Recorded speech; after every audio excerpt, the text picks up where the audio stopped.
Welcome into the fifth quarter. Chris Burkhardt here with you. We are going to break down this game tonight as the Blazers go in to Denver and quite honestly played a really good game for at least a half. And then the wheels kind of fell off just a little bit. Denver flexed on them. That's what happens when you're playing against a team with one of the best players on the entire face of the planet and a team that has championships aspirations and a team that's pretty darn good and healthy. Again, thought the Blazers played well for the first half. Second half, wheels fell off. We're going to talk about it right now on the fifth quarter. If you want to join the conversation, 503-248-0620 is the telephone number. As I cough real quick, hit that cough button. My voice is still raspy. Chad likes it. I don't know if I do. But if you want to join the conversation, 503-248-0620 is the telephone number. You can hit us up on the Rip City Radio text line, 88528 is the number there. And of course, we're live on YouTube. You can just go to youtube.com, type in Rip City Radio, and join the chat there. I said I liked how the Blazers played in the first half. The wheels fell off in the second. What do I mean? Let's talk about it. It's time for the Rip City recap.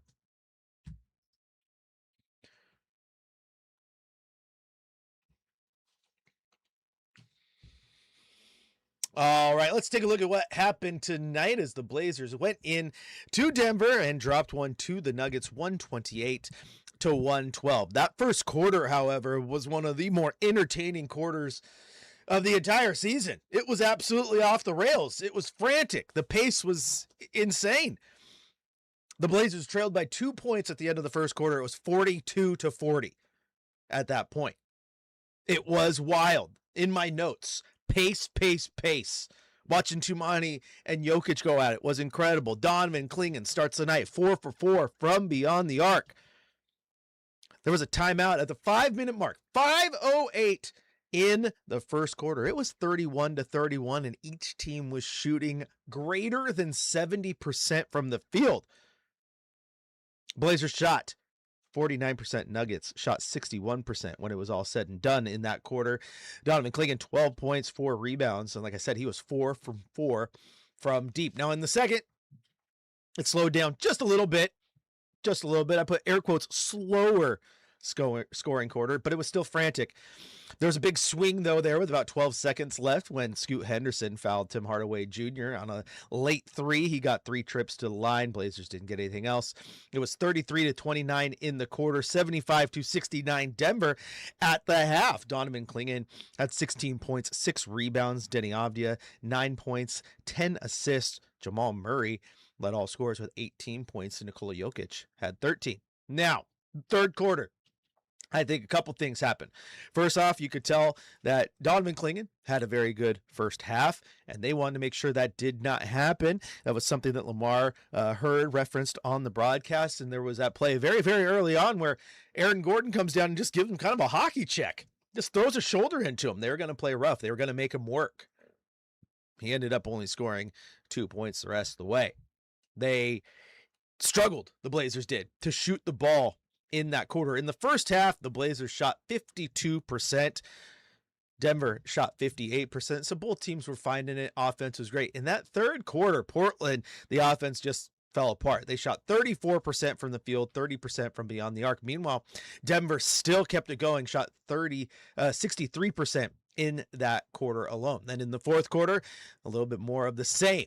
Denver outshot the Blazers, but they didn't shoot wonderfully. They shot 39% in that fourth quarter. They scored just 21 points, but Portland's offense could not buy a bucket. They were 5 of 19 from the field, shot 26% from the field. They were 3 of 13 or 23% from beyond the arc in that fourth quarter, scored just 19 points. They cut it to 11 at one point, but then it was turnover, basket, turnover, basket, turnover, basket. A quick 6 points. And it was back out to 17 points, and it never felt close after that as Denver grabs a 128-112 victory. Taking a look at the individual box scores as we do around here on the Denver side of things. Boy, howdy. If you played, you scored in this one. course, it feels like you're going to do that when you're scoring 40 points in a quarter. All 5 starters in double figures, 2 players in double figures off the bench. Aaron Gordon had 12 points, 3 rebounds, 4 assists, 19 points from Cam Johnson, 22 points apiece from Jamal Murray and Nikola Jokic, 15 points from Christian Braun. Bruce Brown had 13, and a returning Peyton Watson had 14 points off of the bench. He was 6 of 13 from the field. Blazers on their side, Toumani Camara, 16 points, 5 of 8 from the field. He did have 4 rebounds, 2 assists, and 1 turnover. 7 points from Sidy Cissoko, who got the start for Jeremy Grant. Jeremy Grant and Vit Krejci both late scratches in this one. So Blazers, 2 great shooters out of the lineup. They still played incredibly well in that first half. Again, that second half, though, definitely the wheels fell off as the Nuggets did a great job adjusting to what the Blazers were giving them. Donovan Clingan, he ended the night with 18 points, 13 rebounds, did not record a block shot. 23 points for Denny Avdia to go along with 14 assists and 6 boards. Drew Holiday, 9 points, 3 assists, 3 rebounds.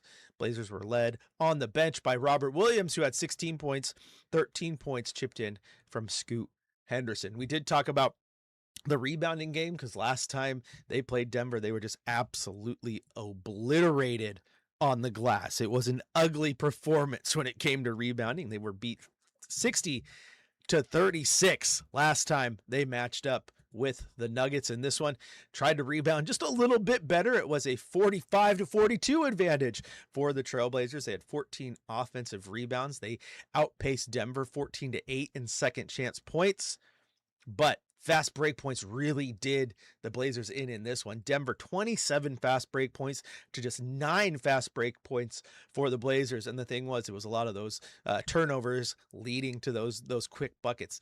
Now, the unfortunate part about that, or I guess the fortunate part, is that the Blazers didn't turn the ball over a ton in this game.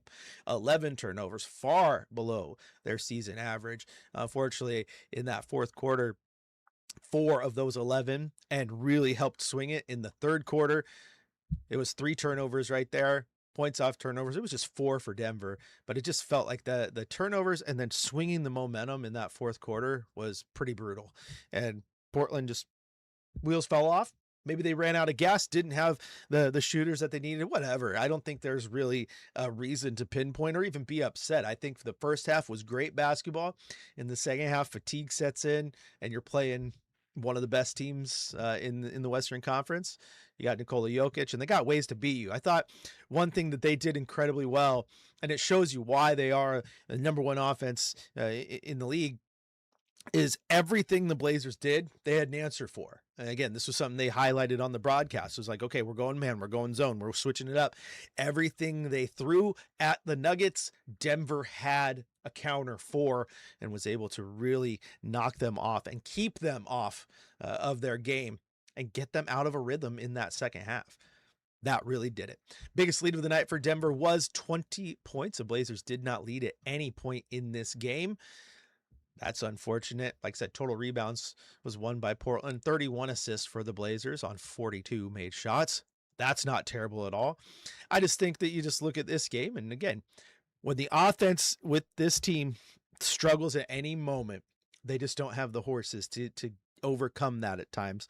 And in this game, first half, phenomenal. Second half, it was an avalanche. So that's just the ebbs and flows that you get in basketball sometimes. And I think you have to give a massive amount of credit to Coach Adelman and the Nuggets, because what they did was they saw what the Blazers were doing offensively that was working. They saw what they were doing defensively that was working, or at least what they were trying to do, because nothing was really working defensively in that first half for either team, but they adjusted to those things and it completely flipped the game on its head. You look in that second half, the Blazers shoot total 31% from the floor, 26% from beyond the arc. You compare that to the first half when they shot 42% and 37% from beyond the arc. So again, tale of two halves in this one, absolutely.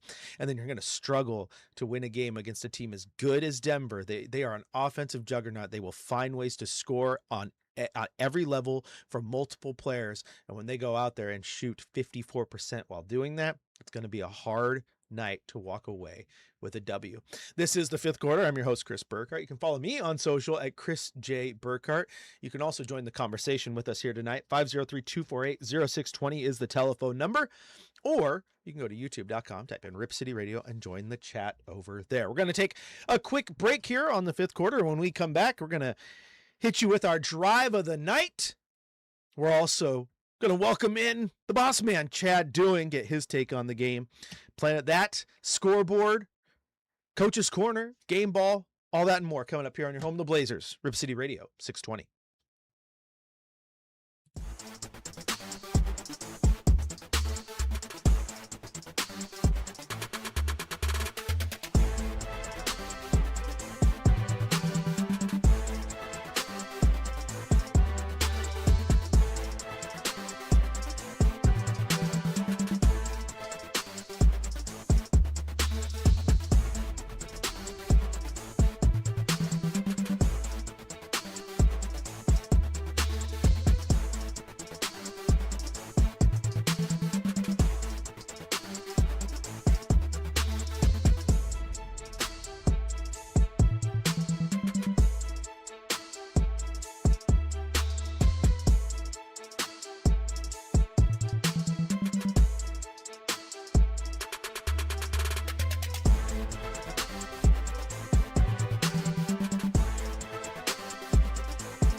landline.com. Chris Burkhardt here with you. Now we are welcoming from a landline. Do we even know what a landline is? Some people do. The boss man, the myth, the legend. Chad doing. Chad, how we doing?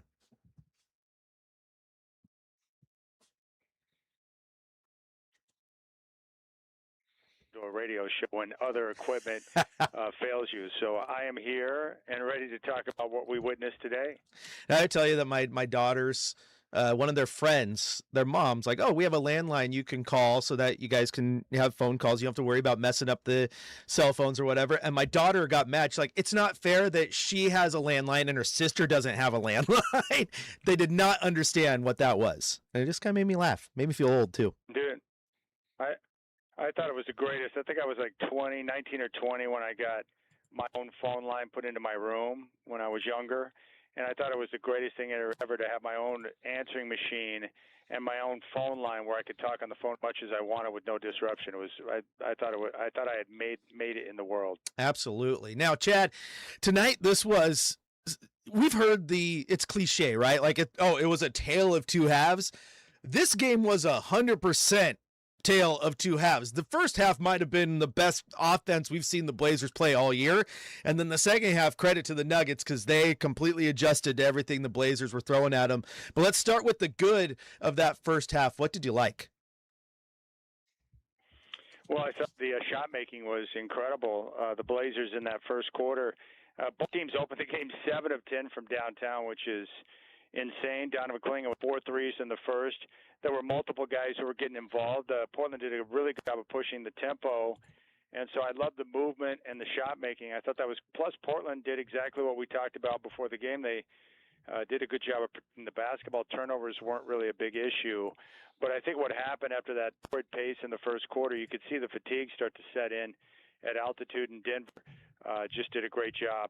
Portland didn't make a ton of mistakes, but when they did, and especially when they went through stretches when they were missing threes, the Nuggets did a good job of getting up court and pushing the transition. They were plus 18 in fast break points tonight. That was a concern of mine going into the game because they play that way in that building. And then the other things that jumped out at me, for the Blazers, Denny Avdia being real aggressive. I thought the game was, poorly officiated. So a lot of guys on both sides were getting hammered and not getting the call. But I thought Avdia was aggressive.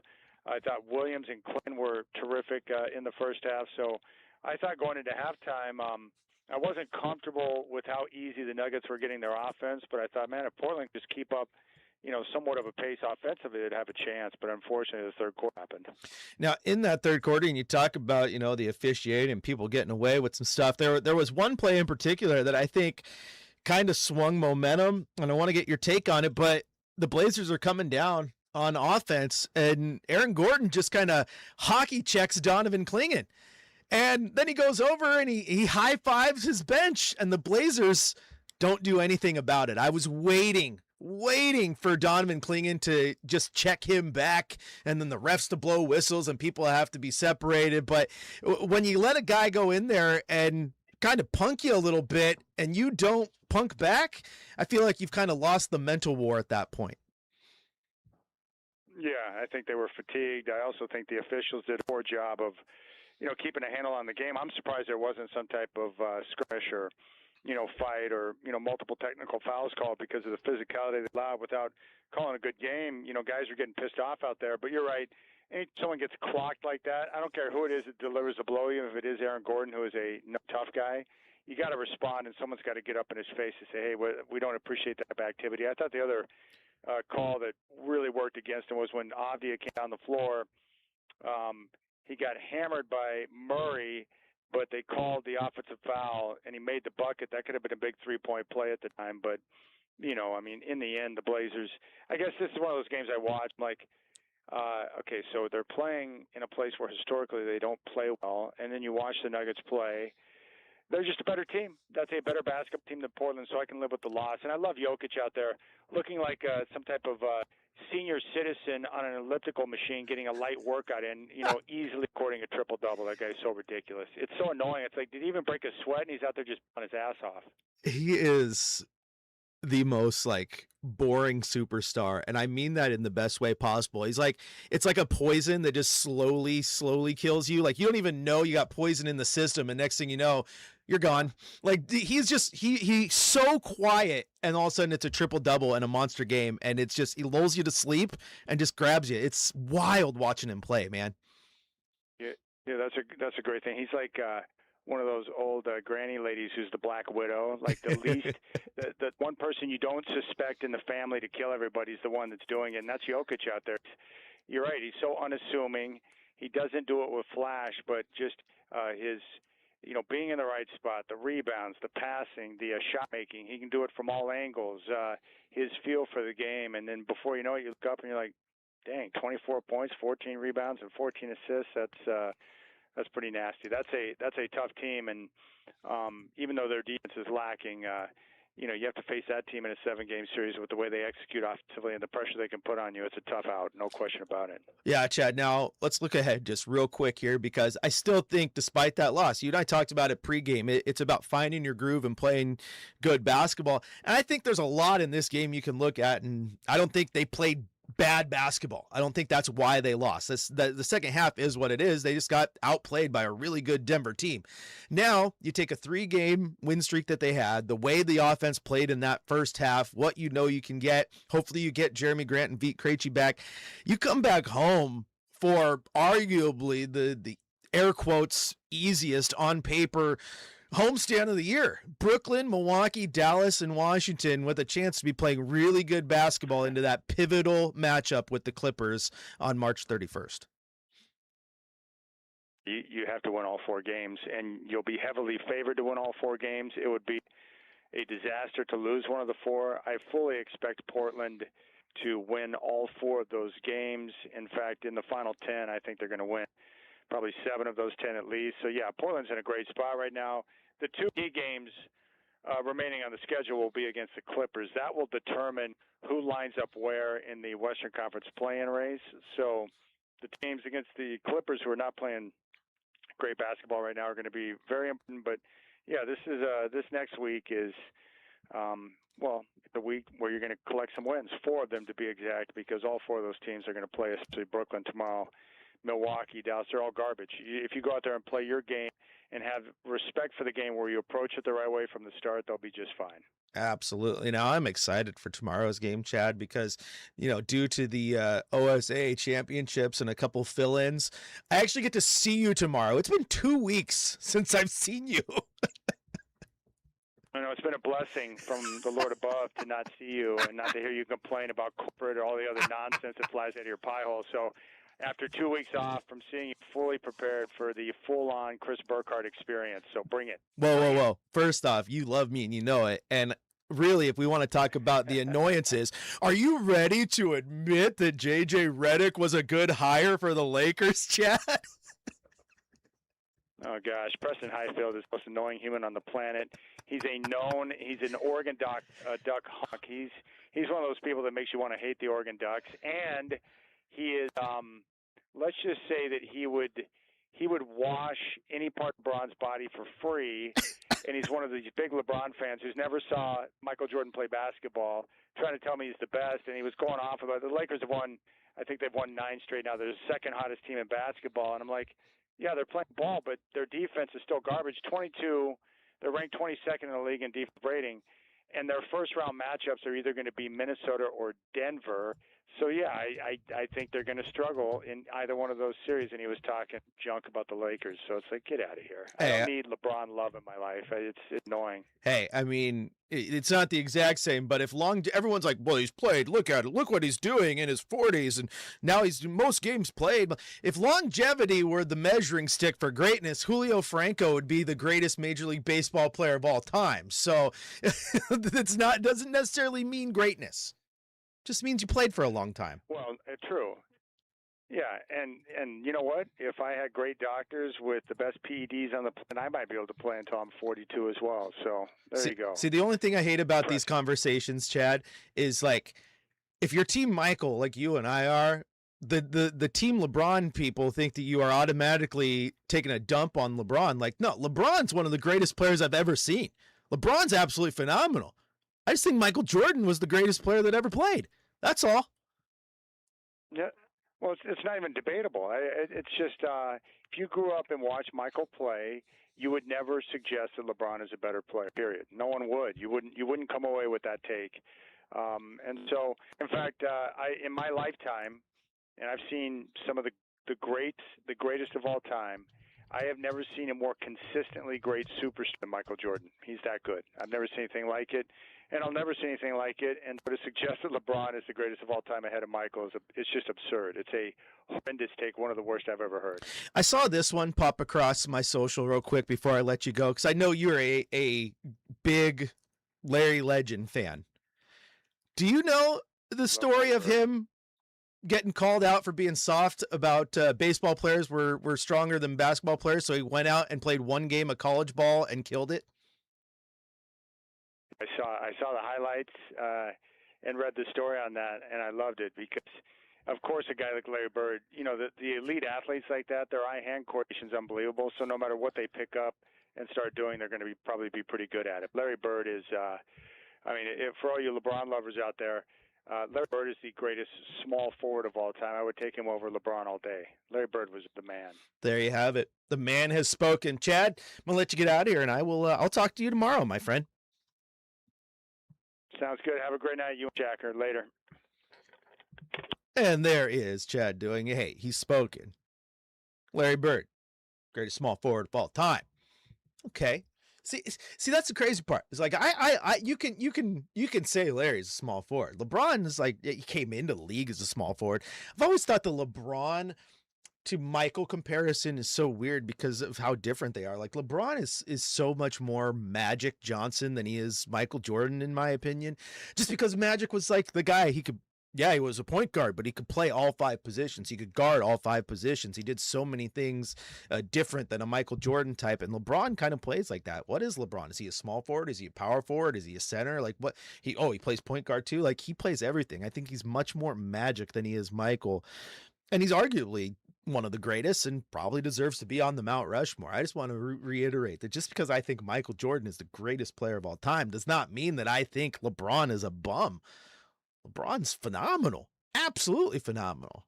I just roll with Team MJ. All right. Thank you once again to Chad Doing. He'll have some coverage for you tomorrow. Rip City Drive starts at 3. Then he and I will connect again for game day at 5. Speaking of connecting, you got to connect on your shots to score more points, and you got to score more points to win basketball games. Who won? Who lost? Let's find out. It's time for an NBA scoreboard report.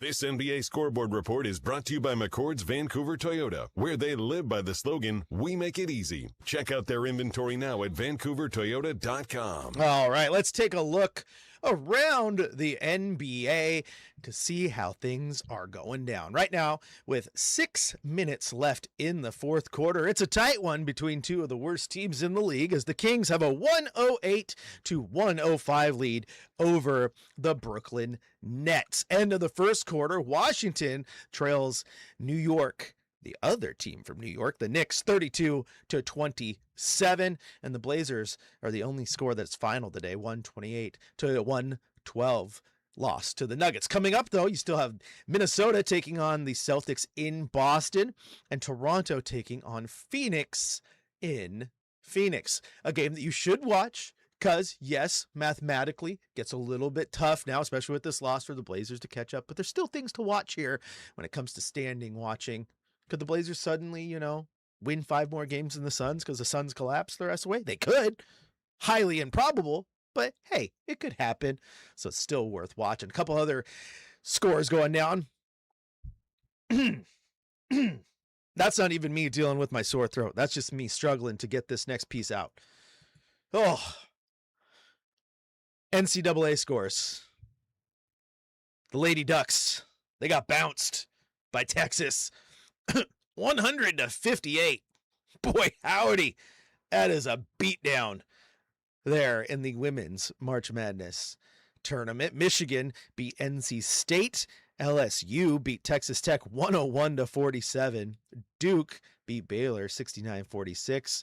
North Carolina over Maryland 74-66. And Minnesota squeaks by Ole Miss 65-63. On the men's side of things, when it comes to the NCAA tournament, halftime, Iowa has a 33-31 lead over Florida. That was my pick to win it all. That's who I picked in the bracket. Tennessee is tied with Georgia 66-66 with 4:44 left in the second.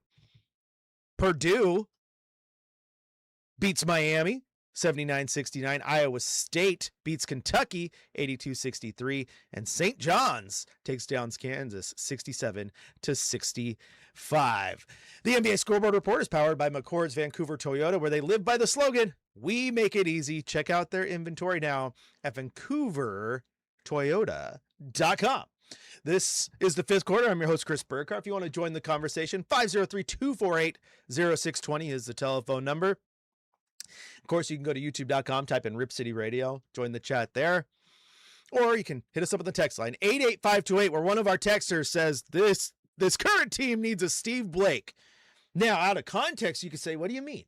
Yeah, do you need a guy who can dish the ball? Do you need a guy that's a point guard that you can rely on to take threes? No, I know exactly what that comment means, even though I'm reading it right now, because a second ago, I was talking to Chad Dewing about the time in that game in the third quarter where Aaron Gordon tried to punk Donovan Clingan and no one fought back. Steve Blake don't take that. Steve Blake don't take that. You want to try to punk Steve Blake gonna punk you back. There's the video of him when he's at Maryland, right? That guy will throw hands. He ain't gonna mess around. Steve Blake is awesome. He's also an absolute trailblazer legend. Mad respect to anyone who leaves and then comes back and then leaves, but still wants to come back to Portland.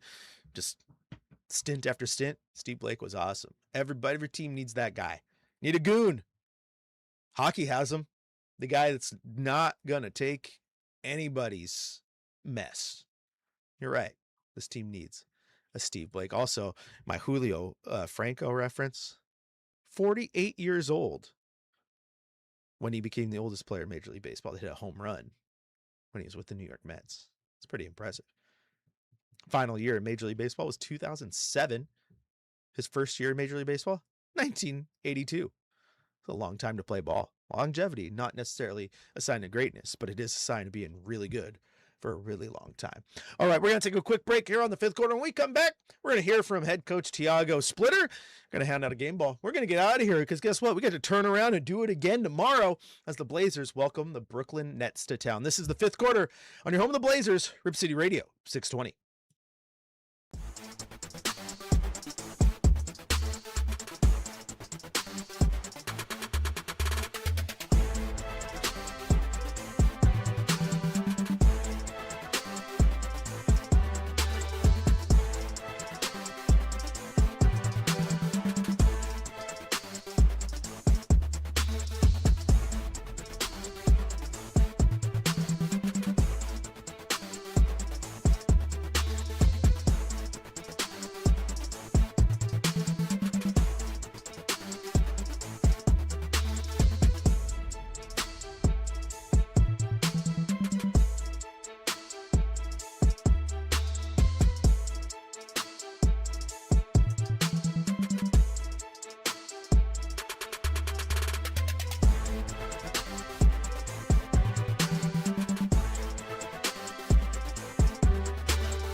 Welcome back into the fifth quarter. Chris Burkhardt here with you. If you'd like to join the conversation, 503-248-0620 is the telephone number. Of course, you can go to youtube.com, type in Rip City Radio, join the chat, or hit us up on the text line, 88528. Shout out to Sean in the chat, reminding me that I'm well on my way to earning a free lunch, because I told him right before the doubleheader against the Grizzlies that the Blazers would be above 500 the rest of the way.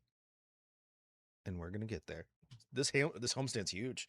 I think, like Chad said, they got to go 4-0. They should. They absolutely should go 4-0 in this.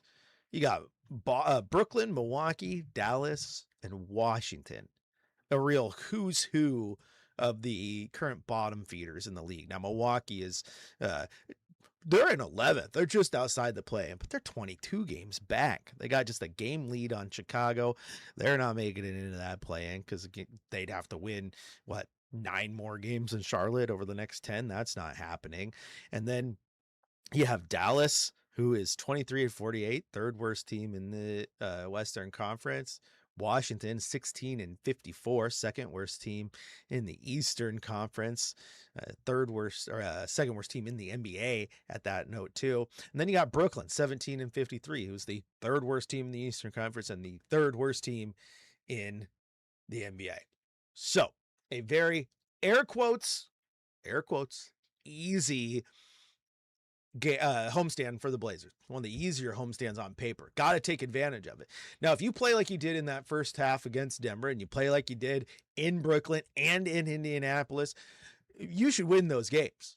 It's also a big if. And what lineup are the other teams going to roll out there? Though these are teams that are in tank mode. I mean, Dallas is 2 games ahead of Utah right now, but can you try to lose 3 more games in Utah the rest of the way and jump them? I know, fall behind them, but can you do that? I mean, you look at the teams on this homestand real quick.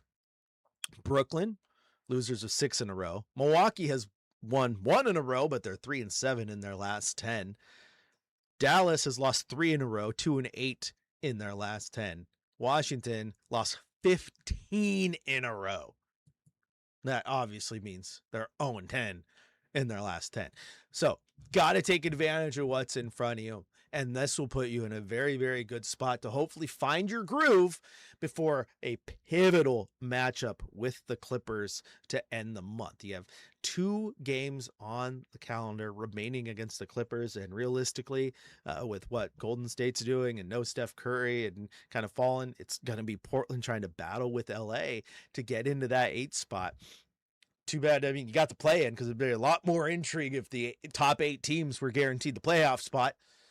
A lot more intrigue there with what happens the rest of the way. But still, getting into the 8 spot in the play-in is massive. You get that 7-8 matchup. If you win that, you're in. If you lose that, you get one more chance to get into the playoffs. So it benefits you to be in that spot, benefits you to be playing great basketball heading into that matchup with LA and beyond. All right, this is the 5th quarter. We've heard from me. We've heard from Chad. It's time to hear from Coach. It's time for the Coach's Corner. On 5th quarter, presented by Coors Light. Choose chill, Portland.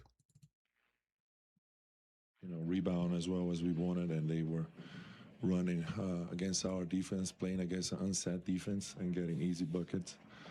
We tried to do different things, different matchups, and they always find a way to score. Talk to the guys after the game. And this is kind of a team where, you make a mistake, they make you pay. They just react to everything you do. And, the focus got to be in every part of every possession, which is extremely difficult. That's why they make you pay. That's why they are one of the best offensive teams in the league. Only 3 turnovers in the first half, and then that kind of started to be an issue in the second half. What do you think went into that? Yeah, I think we were not patient. We tried to play in crowds, going 1 against 2. And this is when we're going to keep sharing the ball and just be patient, because this is what they do. They want you to play in that crowd defense, and we were not patient enough. Now that it's over, how do you look back on the trip? Well, we got 3-2. Could be better, of course. I think that game in Philly, we should have been better, but At the end of the day, it's 3-2. You got to take it and go take care of business at home. We got an important week in front of us.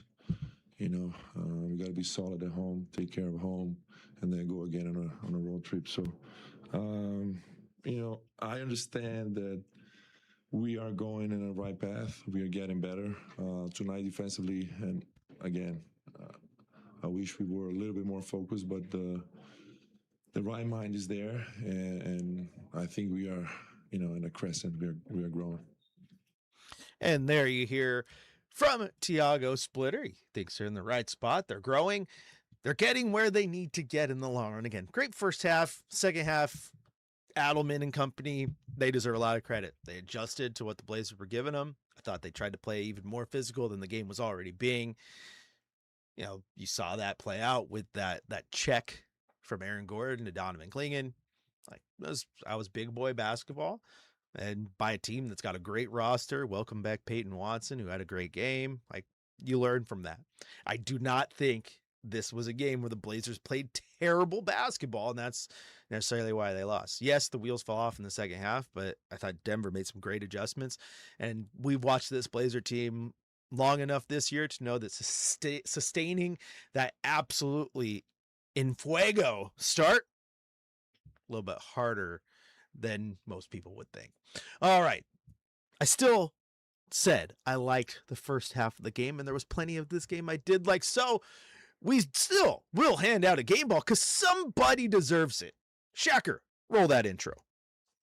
Who is the MVP tonight for the Trailblazers? It's time for Game Balls on Fifth Quarter, live from the Coors Light Studios. Coors Light, choose chill. I was going to give it to Donovan Clingan, and I still might. Maybe this is a 50-50 ball. I love the fact they started that first quarter was incredible. 4 for 4 from beyond the arc. He had 12 points in that first quarter. The hesitation to give it to Donovan Clingan is the fact that the team adjusted, Denver did, and he only scored 6 points the rest of the way. Very hesitant to take some threes there in the second half as well. I saw Jokic and everyone played out just a little bit deeper, so he didn't have that space because he doesn't have the quickest shot motion. Not a ton of 7-footers do. Of course, there are the guys that are the unicorns. He's not one of them when it comes to that. But the first quarter, he absolutely gets that game ball. Overall, got to give it to Denny Avdia, though. 23 points, ties a career high with 14 assists. He had 6 rebounds, only turned the ball over 3 times with those 14 assists, which is great. He was 7 of 17 from the field, 7 of 8 from the free throw line. Feel like he's starting to get a little bit closer to his pre-injury self. The only thing I don't like about it is, especially late in the game, he knows that he can drive to the rim and get those fouls, and so he's kind of looking for those foul calls a little bit. I wish he would just drive to the rim and look for the shot. If the foul happens, it happens. Don't look to get fouled. But other than that, a great game from Denny. It was a good game from DC, but again, Denver adjusted, and he didn't adjust back to that struggled a little bit in that second half. Would have liked to see continuation if we could. And next time Aaron Gordon checks him and tries to punk him, I need to see DC punk him back. Don't take that one sitting down. All right, that's going to do it for the fifth quarter tonight. Final score in Denver. The Nuggets 128, the Trailblazers 112. The Blazers will be back in action tomorrow. Game 1 of a 4-game homestand. And keep in mind, too, they play Washington on Sunday with a rare early game here in Portland. That is a 3 p.m. tip on Sunday against Washington. But before you get there, you got to start tomorrow with Brooklyn. Tip off at 7 o'clock, meaning I will have Blazers game day for you starting at 5. Once again, final score from Denver. The Nuggets 128, the Blazers 112. Rip City, thank you everyone for tuning in. We'll see you on the next one.